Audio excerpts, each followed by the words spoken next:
Hello, welcome to Justin Dwyer Artistry. Today we're going to be painting a little field of wildflowers set against some nice trees and a little cabin. Today's painting is a celebration of springtime. So in today's painting we're going to be looking at some warm, glorious spring weather and some nice, lovely, vibrant colours. To top that off, we're going to have a little lesson in some colour theory, we're going to learn a little bit more history, and we're going to have some fun. So thank you for joining me, and let's get cracking. I start the painting with cobalt blue mixed with titanium white. The paint is thinned down with turpentine, and I just want to fill in the top third of the canvas. I add more titanium white and blend it into the wet blue colour to mark out some clouds. I then mix in some cadmium yellow into viridian green. I fill in a band of the light green that I've just mixed underneath the blue colour. Then I fill in the remainder of the canvas with pure viridian thinned down with turpentine. All of the paint that I use for this layer is quite thin. Now I find a spot just left of centre, and using cadmium red, cadmium yellow and a touch of titanium white, I mark out the shape of a small cabin. I add some fence posts in the same colour. I'm letting these colours blend together, and the blue and the green will reduce the saturation of the colour in the orange and will help it to recede into the distance more. I take some of the orange colour and mark out some tree trunks in the area around the cabin. I'm using a reference photo for this painting, but I'm not copying it exactly. I will choose which elements are important to me. I can move things around, add things or take them away to create the painting that I want. Using a fan brush, I add a mix of viridian and cobalt blue to fill in some branches on the tree trunks. I mix this layer of paint slightly thicker, and the paint will easily sit on top of the thin underpainting, even though the paint is still wet. The trees don't have to be perfect. I will let some of the darker colour blend with the lighter sky colours beneath, and this will add to the appearance of light and shade in the tree branches. I mix a small amount of cadmium yellow to the tree colour and mark a few additional areas of highlight into the painting. This will bring the trees slightly forward in the space and will add a greater level of depth to them. I take some burnt umber and add a tiny amount of titanium white. I use this colour to add some dark sections to the cabin and the fence. The dark colour will add definition to the structures and trees, and this is a great colour for adding shadows and contrast that will blend in with the colours that I've already used. I mix some titanium white, cadmium yellow and a touch of the burnt umber mix to create a highlight colour. I add this to the cabin and the fence. Next I mix alizarin crimson with titanium white and a touch of cadmium red to create a pink colour. I start applying this colour to the dark green area in the middle of the painting.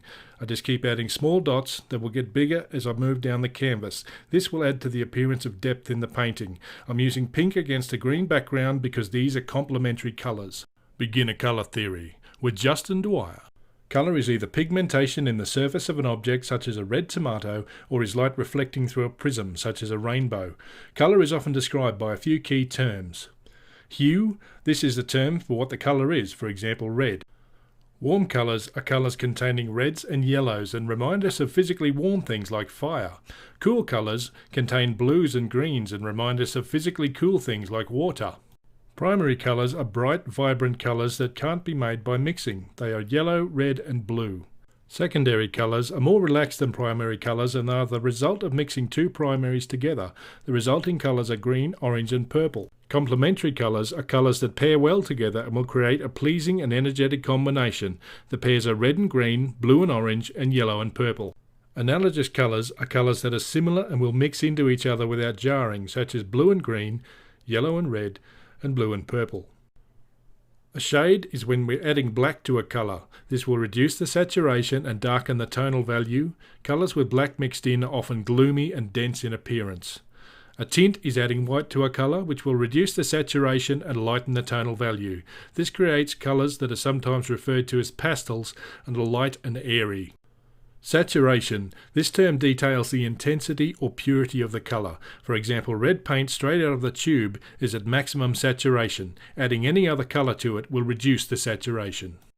Colour theory principles were first noted in writings from the Renaissance period by Italian artists such as Leonardo da Vinci. In the 18th century, Sir Isaac Newton defined colour as the result of light passing through a prism in his work Optics. Two further documents in colour theory were produced later that century. The Theory of Colours in 1810 by the German poet Johann Wolfgang von Goethe, and The Law of Simultaneous Colour Contrast in 1839 by French industrial chemist Michel-Eugène Chevreul. Many artists have furthered the understanding of how colours work together. In particular, the Bauhaus group, including Vasil Kandinsky, produced writings that helped achieve our modern understanding of colour. I apologise to anyone whose native tongue I've just butchered. I mix some ultramarine blue into the pink mix and start marking out flower stems in the bottom part of the canvas. I'm not following any particular pattern with it, I'm just working across the canvas with the intent to create little waves or clumps. As I move down the canvas, I keep making the marks bigger so that they appear closer to the viewer. Next, I return to the original pink colour and begin marking in petals for the flowers. I'm just making basic shapes. I'm not worried about drawing the flowers realistically for this painting. I'm just interested in conveying the idea of a flower. I'm not concerned with what type of flower it is or exactly what it looks like. In your painting, you can choose to be more precise in how you represent the flowers. Just find a good reference, such as a photo or in your own garden. Just observe the details closely and paint them in. In this painting, I'm happy to let the flowers remain more abstract. I will focus on the colours and the shapes without worrying about the details. Once I'm happy with my ocean of flowers, I will begin to add some details to ground them in the scene. I mix Viridian, cobalt blue and a touch of cadmium yellow to paint in some flower stems. Just as with the flower shapes, I mark the stems bigger at the bottom of the painting, getting smaller and smaller as I work my way up. I mix cadmium yellow, viridian and titanium white to make a lighter green. I use this colour to begin to indicate leaves on the plants. Each mark is not intended to be an exact replica of a leaf or plant stem. It is simply a representation of the colours and shapes that might be found. In this painting, I'm using colour in an exaggerated way to represent an idea. I'm not trying to copy nature exactly. In art, you can choose which rules to follow and which ones to bend and which ones to ignore completely. Under the blue sky, the orange, yellow, red splashes of the flowers take on an amazing brilliance, and in the limpid air there is a something or other happier, more lovely than in the north. This is a quote from a letter Vincent van Gogh wrote to his brother Theo while painting in the south of France in 1888. In many of Vincent's paintings of that time, he uses colour to express himself forcibly. Exactly what this means is open to debate, but many artists will use colour to add psychological meaning to artworks. That is too big of a topic for discussion in this short video, but in my painting, I've chosen to make the colours vibrant. I want my picture to be a celebration of nature and springtime. I continue building in small details to the work. I add sections of light green with more yellow in it for highlights. I add some white to this colour, which pushes some sections back, while the areas with more yellow come forward. I use this effect to add greater variation in the depth of the painting. It will add some undulations to the field and increase the impression that the viewer is looking over a wide field of flowers and grasses.